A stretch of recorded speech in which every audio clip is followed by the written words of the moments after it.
এই সপ্তাহের মধ্যে ডিভোর্স হয়ে যাবে, আর ডিভোর্স হয়ে গেলে আমি তোমার কাছে চলে আসবো। তুমি কি তোমার হাজবেন্ডের সঙ্গে ঘুমাও নাকি আলাদা করে থাকো? একই ঘরে ঘুমাই কিন্তু আলাদা বিছানা। নিশাদ অনেক ভালো মানুষ। ভালো মানুষের খারাপ হইতে সময় লাগে না।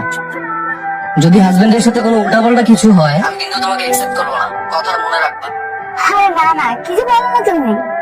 বুঝছি, সাবধানে থাকো। আচ্ছা ঠিক আছে, সবসময় সাবধানে থাকবো। আর তো মাত্র কয়েকটা দিন। ঠিক আছে, ঘুমাও তাহলে। Good night. Okay, good night, I love you. কি হয়েছে? হাত কেটে গেছে? আচ্ছা, আমি বরফ দিয়ে এসেছি।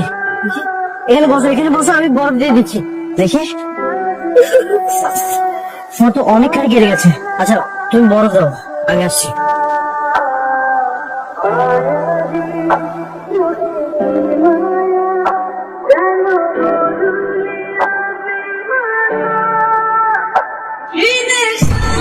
দেখছো তোমার হাজবেন্ড কিভাবে তাকিয়ে আছে? মনে হচ্ছে তো রাগ করতেছে। আরে না না, রাগ করবে কেন? উনি তো আমাকে এখানে নিয়ে আসলো তোমার সাথে কথা বলার জন্য। পৃথিবীর সবচেয়ে অসহায় স্বামী, যে কিনা তার নিজের বউকে তার বয়ফ্রেন্ডের সাথে ডেটে নিয়ে আসে। এইভাবে বলছো কেন? লোকটা আসলে অনেক ভালো মানুষ। তা না হলে নিয়ে আসতো বলো। হ্যাঁ মা, কোথায় তুই? আমি এই তো একটু বাইরে। বৌমা কোথায়? আমার পাশেই আছে। ও, ঠিক আছে। শোন, বৌমার দিকে খেয়াল রাখিস, ও যেন আবার বাইরে গিয়ে ওই ছেলের সাথে দেখা না করতে পারে। ঠিক আছে মা। চলুন। তোমাকে একটা কথা বলি। জি বলুন। আমাদের ডিভোর্স হওয়ার আগ পর্যন্ত তুমি তোমার বয়ফ্রেন্ডের সাথে হাত ধরাধরি, খাইয়ে দেওয়া, এগুলো করো। আর কিছুদিনের মধ্যেই তো আমাদের ডিভোর্সটা হয়ে যাবে।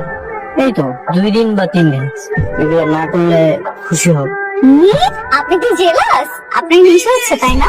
না, আমি বললাম ডিভোর্স হয়ে যাওয়ার পরে যা ইচ্ছে করো, কোনো সমস্যা নেই। আম সরি, আপনি কি রাগ করলেন? তুমি এত রাতে ছাদে? আপনি দেখতে আসলাম। আচ্ছা, আপনি কি এখন আমার উপর রাগ করে আছেন? রাগ করবো কেন? না মানে, ওই যে আমি আমার বয়ফ্রেন্ডের সাথে বসে ফুসে হচ্ছিলাম, ও আমাকে খাইয়ে দিচ্ছিল, আমি ওকে খাইয়ে দিচ্ছিলাম, আপনি তো বলেছিলেন মনে নেই? ভালো কথা, ওকে ফোন দিয়েছিল, আগামীকাল যেতে বলেছে, আমাদের ডিভোর্স হয়ে যাবে। ঠিক আছে। কাল আমি নয়নকে বিয়ে করছি। আপনি কি আমাদের বিয়েতে থাকবেন? না। আপনি কি আমাকে মিস করবেন? আপনার চেহারা দেখে মনে হচ্ছে আমি চলে যাবো, এটা শুনে আপনি খুব কষ্ট পেয়েছেন। আমি কেন কষ্ট করবো? আমি তো তোমার ভালোবাসার মানুষের কাছে পৌঁছে দেওয়ার ব্যবস্থা করলাম। তা ঠিক, আমি আপনার কথা সারা জীবন মনে রাখবো। আপনি অনেক ভালো মানুষ। আগামীকাল চলে যাচ্ছ?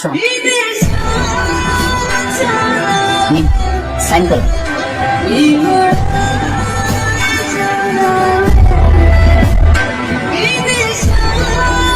কি হলো, সাইন করেন?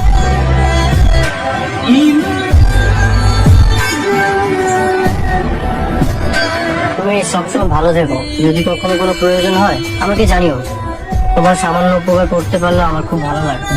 আমি চাই আমাদের মধ্যে বন্ধুত্ব সম্পর্কটা থাকে। আপনি বিয়ের পর থেকে আমার যা যা উপকার করেছেন সেটা দিয়ে কি আমি কখনো শোধ করতে পারবো না।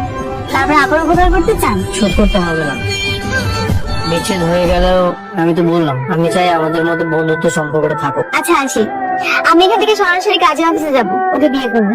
ভালো থাকবেন, আল্লাহ হাফেজ।